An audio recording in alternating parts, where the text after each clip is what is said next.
On this episode of Team Building Saves the World. The only reason anybody gets upset is because an expectation hasn't been met. It's based off of Einstein. Let's put it that way. He said that you can't solve a problem at the same level it was created. Is that what you're seeing?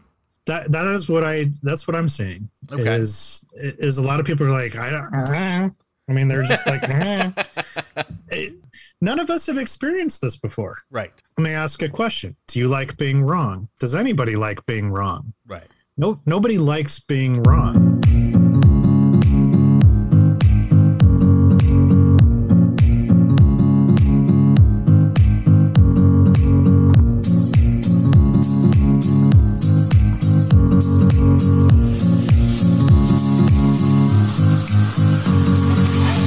Hello, team. Once again, it's me, your old friend Rich Riddensland, host of Team Building Saves the World, the show where I speak to the leaders and innovators of the team building industry from all across the globe, trying to find out what about that industry is so important, especially in the world of today.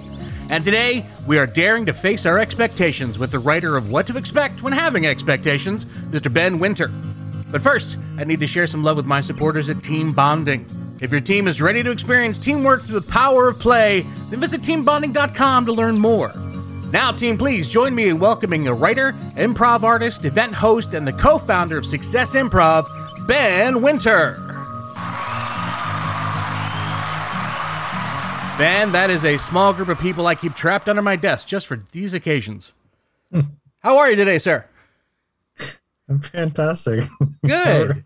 Good. Thank you so much for coming on board with us. Could you take a second and just explain to my team out there who you are and how you got into the world of team building? Yeah, so I have been doing a lot of personal growth over a long period of time. And during that process, found my way into an improv class. And I absolutely just fell in love with doing improv. And from there, I started playing with a troupe that I've been with for over a decade. And then started my own business. And then everything just sort of mixed together. And I found that, team building worked really well with just my improv troupe. And so I was like, well, is it improv? What's the personal growth? Is it all this stuff? So I just kind of threw it all together and created this amazing team building process. And through that teaching, kind of learned this whole world around expectations and was like, hey, there's some untapped stuff here that people don't think about when it comes to expectations. So I just kind of gotten into this personal growth authoring sort of mode of life. Okay. So go back a bit. Before you got into the expectations, what was it that your improv was doing with team building? As I kind of said, my improv troupe, we work really well together. It's almost effortless as a team because we get together and, if somebody's having a bad day, we kind of call each other on it, but in a very loving, caring way. And we're able to work through things very quickly and easily. We have a lot of trust amongst each other because we all follow the same set of rules. And most people don't realize there are rules to improv. So when they first find out about that, they're like, what are you talking about? It's improv. You just make it up. I'm like, well, yeah, you got to have a foundation though to start with. And, when I started really exploring that foundation and those rules of improv, I said, those rules work in everyday life. They work with teams. They just work. And so teaching the rules and techniques of improv, and when it comes to a team, will inevitably help that team grow and work better together. Now, where did you find a niche for expectations? Part of the teaching is around one of the rules of improv is called be specific. Okay. And during that rule, you kind of have to spell things out for people. And what is that? That's expectations. That's communication. That is one of those big pieces. And every time that I was teaching it, I would always say the only reason anybody gets upset is because an expectation hasn't been met. And it's a cool saying. It seems to hold true. I've yet to be proven wrong. Right. By all means, bring it on. But but it's great to find a problem. It's even better to solve that problem. And so I kind of sat with it and I played with that and said, okay, well, the moment in time you're upset, there's got to be something you can do with that. And so I created this flow chart.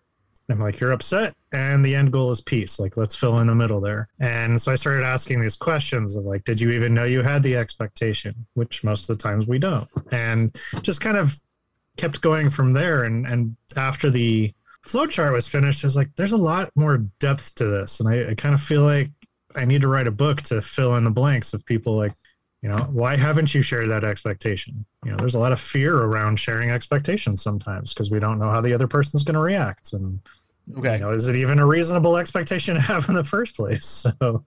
So it became this evolution in the works of kind of just exploring this world of expectations. Can you give me a little brief example of a direction you can go on that flow chart you were talking about? Yeah. So as I said, you start at the moment of being upset. It's a great trigger point in life to know, like, hey, I can do something different here. And the first question is, did you know you had the expectation?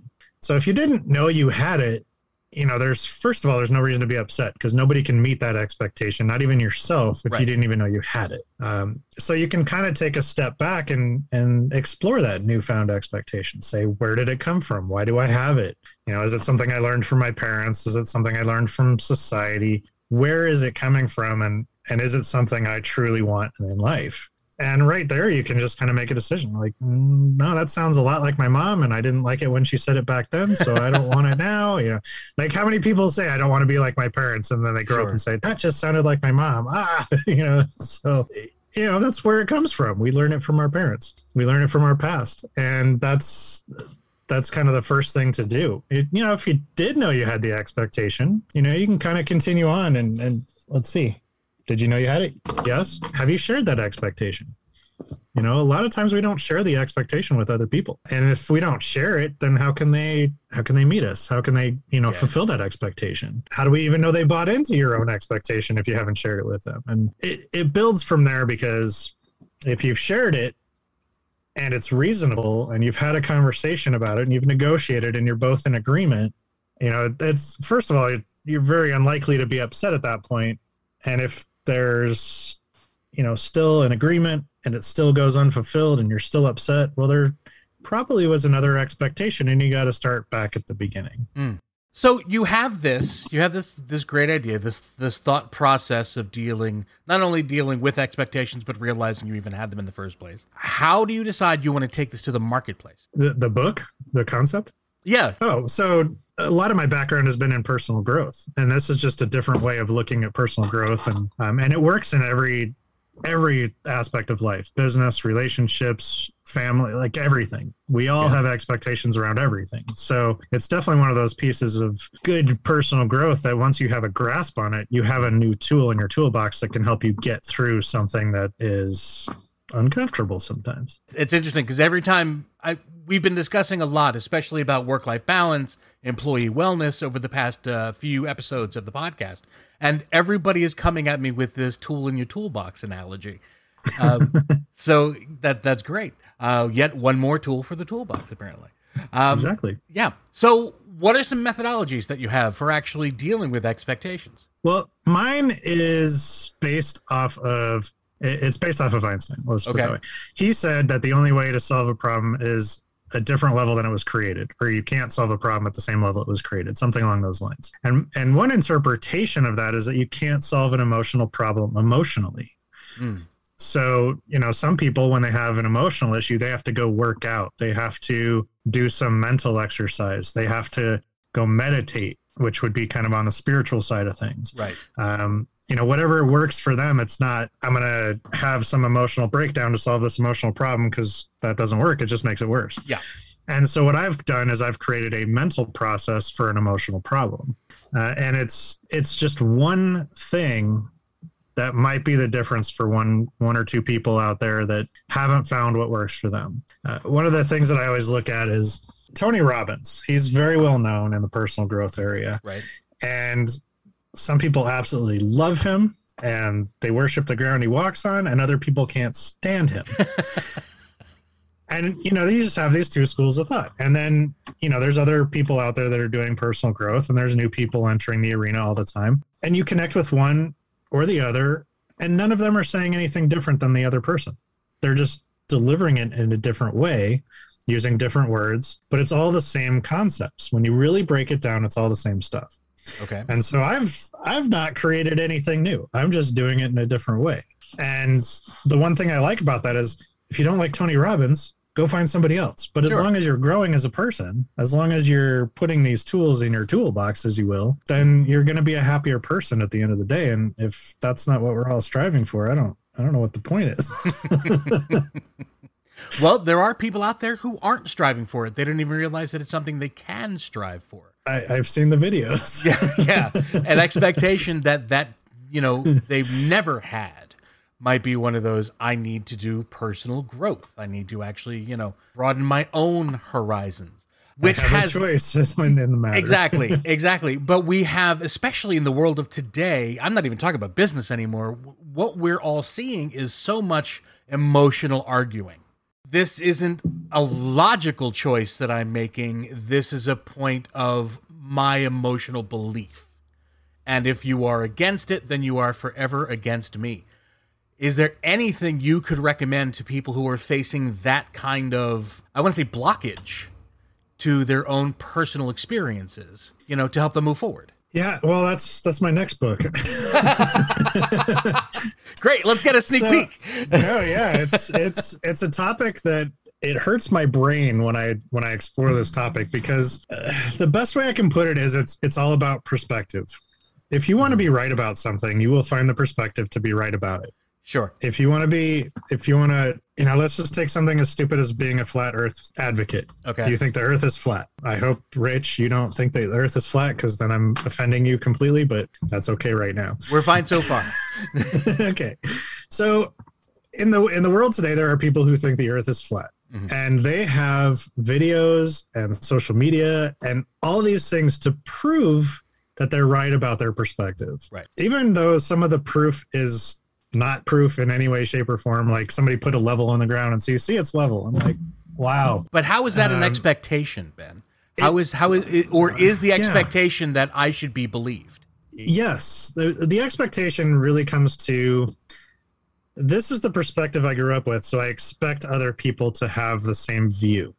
Okay. And that's the way that it comes down to. So let me take it to a real life scenario. If you grow up hating a certain person because of the way they look, like let's just say you grow up racist because that's what your family did, then that's your perspective on life. That's your expectation. Your expectation is everybody of that color or that persuasion is bad. Okay. So that is your expectation growing up, because that was your perception as a child. So when your perception and your expectations of life are challenged, well, let me ask a question. Do you like being wrong? Does anybody like being wrong? Right. No, nobody likes being wrong. Sure. Now, if you figure it out on your own, you're like, oh, I was wrong. You might beat yourself up for 5 minutes, maybe an hour, but you'll get over it. You'll move on. You're like, I have new information. Yay, I'm a better person. Mm-hmm. If somebody tells you you're wrong, and we have plenty of proof of it on the internet, they will fight you forever. Like you said, they will fight and fight and fight and fight. Just the world of politics today. Democrat and Republican. You're wrong, you're wrong, you're wrong, you're wrong. They will not give, because it's this battle of you're wrong versus you're wrong, rather than, hey, let's get on the same page and talk about the same thing, rather than decide that you're wrong about it before we even get that on the playing field. Or let's at least find something we can work together on, as opposed to just being against each other. Exactly. That's where the expectations really come in, is around the perspective of how we grew up, and what the parents, the friends, the society that we grew up in have morphed our brains into what is right. And that's our expectation of life. And so when that's challenged, we fight back because we don't want to be wrong. It's a subconscious fight that comes out and just lashes out. And it's like, I don't know why I'm lashing out, but you're trying to make me wrong, and that's not okay. Okay. And unless you're doing personal growth, you're not going to recognize it as such, and you're just going to lash out, and that's just your life. This is great, Ben. This is very fascinating. I want to get back to this. I do need a brief second here. Okay. So I can tell all my team out there about a company I'm so proud to be a part of, Team Bonding. Team Bonding was founded over 20 years ago with one simple question: how can employees have a great time while fostering strong, authentic bonds between people who work together? They've created a catalog of innovative events using the power of play as a learning tool and tapping into the correlation of work and play. From scavenger hunts to Jeopardy and so much more, the team bonding of activities, live, virtual, and hybrid, maximizes the impact of team building with an accent on fun. Visit teambonding.com to schedule your event now. Team Bonding, when you want seriously fun results. All right. So we're talking about how people are, with their expectations, they're coming head to head against one another. Let's talk more about the business side of this, especially in a post-pandemic world. People now are starting to go back to work, but that might look different for different organizations. What kind of expectations are we seeing out there from the office side and from the employee side?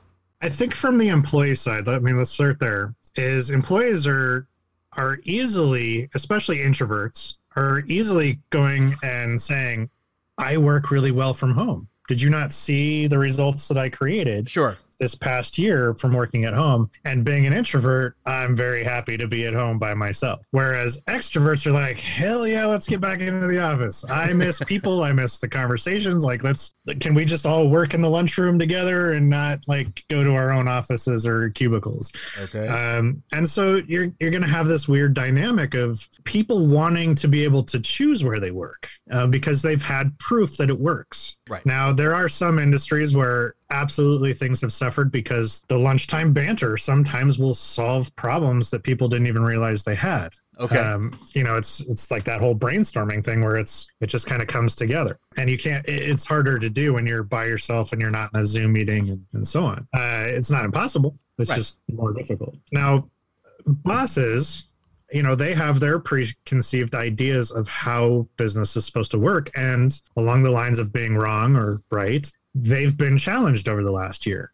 There's a lot of people who are like, it only works if you're in the office, but then they've been sort of proven wrong over the last year that that's not the only way. You also have people who are interested in the financial side of things of like, hey, how much money did we save by not having an office? Or if we got rid of this monthly expense of this office space, what could we do instead with that money for this business? And so a lot of people's perspectives and expectations of how business is supposed to be run are kind of up in flux of like, what should we do? And hopefully the decision makers are kind of taking into account what the employees want. Because there are plenty of employees that are like, can I please just keep working from home? Sure. And there are some people who are like, I just heard a NPR something, but they were talking about people that have moved from like California to Idaho for cost of living because now they can work remotely. And now Idaho, like the real estate market is going through the roof because everybody's moving to Idaho. But, what's next? Oklahoma, South Dakota. I mean, we don't know where it's going to happen next, but if people are allowed to work remotely, they can have these high paying California jobs, but then they move out to, some place where the cost of living is a quarter of what it was. Now they're able to save money and do more with that money. So the whole world's changing in that aspect. And, I think the expectation right now is just be ready for whatever. Yeah, it sounds more like now people are dealing with the lack of expectation, the unknown, as it were, about how this is all going to function. Is that what you're seeing? That's what I'm seeing. Okay. Is a lot of people are like, they're just like, because they haven't. None of us have experienced this before. Right. I mean, there might be a few people that were around during this, in 1918, but I doubt it. And maybe they're not cognitively there anymore. I mean, they're over 100 years old. Well, yeah, they're probably not in the marketplace. Yeah. So this is not a thing that any of us have ever experienced before. We don't have a past to draw from. This is all new territory. So our expectations are all mixed because whatever we can pull from isn't a direct correlation. So we're trying to merge ideas and thoughts together to come up with something that works for us. So people should be able to expect that expectations themselves are going to change as we're going either back to this hybrid reality where sometimes people are in the office and most times people are still working from home. How do you recommend people deal with, the creeping expectations that aren't here yet? Like, you might have a boss someday who just comes up with, we've been doing fine, but I need people back here with me so that we can, spitball ideas off of each other as the day is going on. And then suddenly these people who were happily working remotely are now being told they have to spend X amount of hours in the office every week. When these things that haven't happened yet creep up, what kind of recommendations can you have for them? I would say definitely be flexible. And definitely share your own expectations with your boss. Like, it's not, I personally don't feel like it should be a one directional thing. Right. Like, that's not the society we live in. So they have their expectations and you have your expectations. At some point you have to come together and communicate. I know this is a hard concept in today's world. Sure. Communication is something we've all forgotten how to do, but it is important for us to communicate our expectations so that we can come to a common ground and negotiate what's going to work best for everyone. And I think as long as you're willing to share and come together and take each other's expectations into account, everything's going to be better. Now, are you going to get what you want? Maybe. Mm-hmm. I mean, that is one thing about being an employee is you have less say than being a business owner. Right. Or at the top of a business. And that's why, there's plenty of people out there that go and start their own business because they don't want somebody telling them what to do. Okay. But there are other people who are just perfectly happy, like reporting to their boss and being told what to do. So wherever you land on that scale, you have to be willing to have those hard conversations sometimes of saying, I get you want us back in the office. Do you get that I love working from home? And I'm so much more productive from home because I'm not interrupted by all the extroverts who want to talk to me. Okay. So maybe the boss can see like, okay, maybe if you work from home 3 out of the 5 days of the week, will that work for you? And then maybe, it's a negotiation at that point. Okay. So you're talking about communication, not only at the point of potential conflict, but all throughout. Absolutely. Okay. And the whole point of communication is to avoid conflict. It's to preemptively keep it from happening. Can you give me an example of that? Like what are some of the things that you've seen where if they had only started talking earlier or all through, that it would have been a little bit better without going into, too many specifics about company names or individuals? Well, I'll just bring it back to the top of the flow chart is you're upset. Mm-hmm. If you're upset, you've already reached beyond that point of fixing it before it's a problem. Okay. So if you can still take that workflow and say, well, I have an expectation. My boss has an expectation. Neither one of us has said it yet. So before either one of us gets upset, one of us needs to initiate the conversation. And, whoever I'm going to say cares the most probably needs to start that conversation. But if you see this is where society is moving of going back to the office and you're like, I don't know, then maybe it's preemptive of you to go and talk to your boss and say, hey, I see this is happening through society. Do you have any ideas of what's happening for us? And are you contemplating people being allowed to work from home indefinitely? And it just starts the conversation. It's not making them wrong. It's just asking questions. And I think as long as you're asking questions, you're just inquisitive. You're not trying to make anything happen. You're just creating this magical thing called communication and dialogue. Any other recommendations you want to give to anybody else in the workplace who are, maybe struggling right now?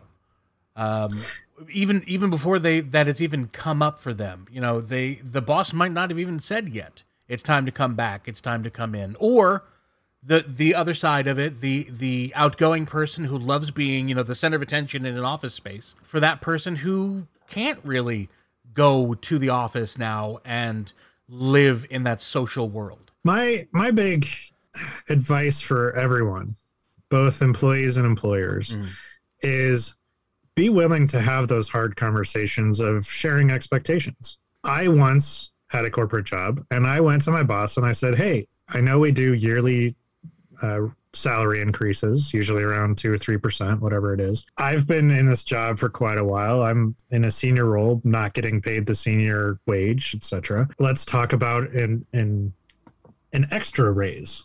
What does that look like? What do you need from me? Like, how do we get there? Okay. And that's me sharing an expectation of I want a raise outside of the norm. I deserve a raise outside of the norm. Whatever the expectation kind of subtly hints at. But I told him, this is what I want. And we had that conversation. He said, well, this is what I need from you over the next 6 months or over the next year or, whatever it might be. They're going to share their expectation. Then you come to an agreement. You negotiate. You have that conversation. And then you both know what you're working for. They see it. They keep an eye on it. You inform them along the way. And I think that's one of the biggest pieces that's missing a lot in our job system is people are afraid to go to their boss and say, I have an expectation of something in my work environment. I spend a lot of time here. I want X, Y, and Z. What can we do to make that happen? And employers need to be okay with employees saying such. What about that person? Sorry, didn't mean to interrupt you. But what about that person who feels like this is just inside them? You know, the person who's still working from home because they don't have to go back yet. But there's something about, you know, they're saying to themselves that the worries that they have are just in their own head. This isn't even anything I have to deal with yet. What kind of recommendations would you make for them? So on the flowchart, there's a question that says, is this expectation reasonable? So all those thoughts that are going through your head, you first have to say, are they reasonable thoughts? Is it just worries that are general, or is there actually substance there? Because if there's substance there, then you can actually take preemptive action. You can actually go to your boss and say, hey, these are things that are worrying me right now. And this is what I ultimately want. So I worry about going back to the work environment. I'm worried about my productivity because I've been doing great from home, and I'm afraid I'm not going to at work or in the office. I'm afraid of the commute and people forgetting how to drive, which, by the way, I've witnessed. People seem to have forgotten how to drive. I did one event live. I facilitated one event live since we started opening up again. And I had to be in Boston, Massachusetts at 7 a.m., which means very little traffic was on the road, comparatively speaking, as to what it would be in an hour, 2 hours, what have you. I was white-knuckled the entire time driving because I had been in a car. Of course, I'd been driving to the store. I'd been driving my daughter to and from school, so on and so forth. But being on that road by myself on a highway with other people terrified me. And the entire time I kept saying to myself, why am I feeling this way? And it was because I didn't know what it would be like with other people again. It is legitimately a fear of people going back out into the world with a bunch of people after so long of not interacting with them. And other people, it's fine. They're like, it was like taking a week off, going on vacation, whatever. Let's go back to That was a long week's vacation. Yes, it was. But that's in their mental state. It's like nothing's really different. So you kind of have to go with that and say, is it reasonable for me to be feeling what I'm feeling and having these worries and thoughts? And if you really do feel like, yeah, that is a legitimate, reasonable thing to fear or think about, then bring it up to your boss and say, hey, I know you guys haven't made any decisions, but this is weighing heavy on me and I need to know, like, what are you guys thinking? Like, where do you think it's going to go? Maybe help set my mind at ease so I can focus on what actually matters. Right. And if anything, just even broaching the subject might be enough to make your boss start thinking, if this person's feeling this way and said something, maybe there are other people out there who are feeling the same way but aren't speaking. So maybe I should reach out to everyone. Yeah, and that is my hope for anybody who's in a managerial position of, like, please be aware of the employees. Like, if one of them has an issue, they all do at some level. Like, it's not, like, let's not single people out. Yeah. There's too many people on this planet for one person to have the only thought on the subject. It's kind of like, you know, somebody came up with Chipotle and then all of a sudden there's Qdoba and Chipotle at the same time. It's like, anytime you think of this, like, Uber and then all of a sudden Lyft, and it's like, they don't happen individually. They happen in pairs, and you know, that's not a one-time thought.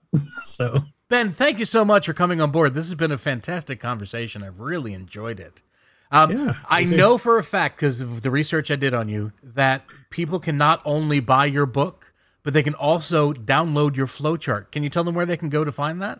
Absolutely. You can go to havingexpectations.com, and the flowchart's free to download. You know, stick it on your fridge, put it in your cubicle, you know, just remind yourself, put it in your car. So when you're in traffic, angry at everybody, you know, you can go right to that question. Is it reasonable for me to expect everybody to know how to drive? But trust me, it's not. But please be stopped when you're reading. Yes, Don't read while driving. But even just as a subliminal reminder of, like, oh yeah, there's expectations on the road. But yeah, don't be reading it while driving. That's not safe. But you know, yeah, download that for free, put it up all around you, and then the link to the books and everything are right there on the site. Thanks so much, Ben. Like I said, I really have enjoyed being with you, and I hope you still enjoy being here, because now it's time for my speed round. Awesome. Looking forward to it. Speed round.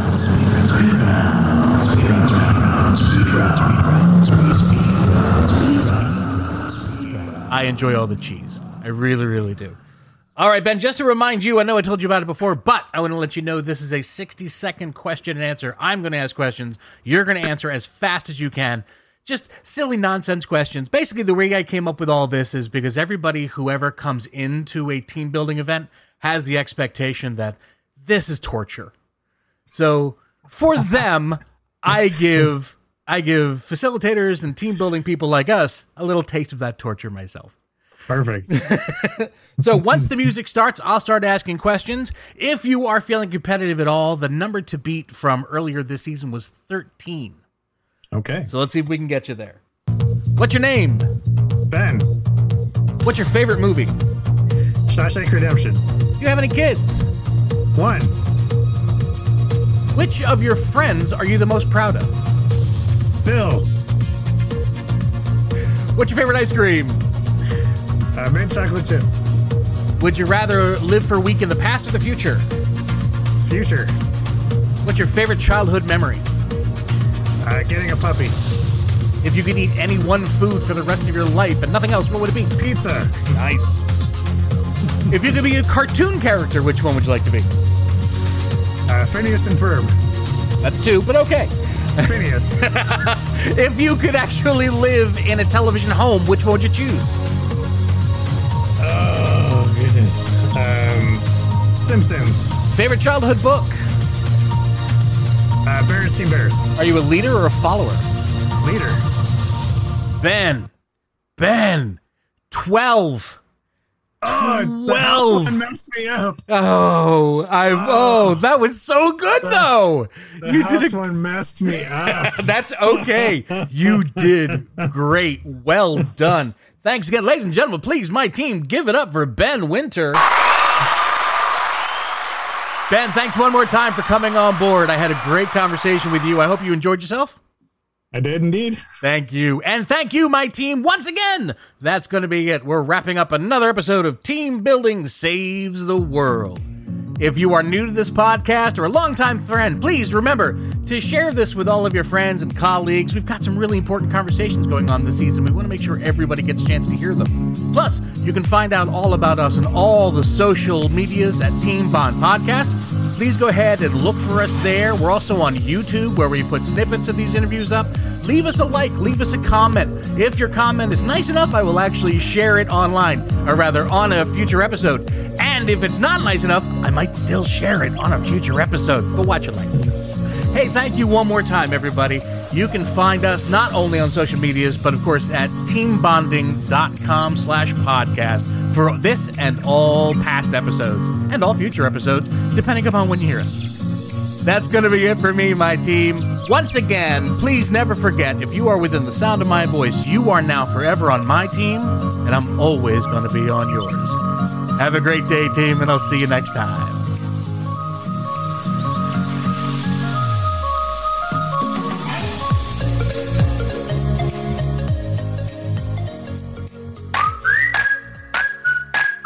It's been said that you learn more about a person in an hour of play than in a year of conversation. So why not put your coworkers to play with the help of the team at Team Bonding? Team Bonding was founded over 20 years ago with one simple question. How can employees have a great time while fostering strong, authentic bonds between people who work together? Their catalog of innovative events includes scavenger hunts, Jeopardy, and much more. Each activity, whether live, virtual, or hybrid, maximizes the impact of team building with an accent on fun. Visit teambonding.com to schedule your event now. Team Bonding, when you want seriously fun results.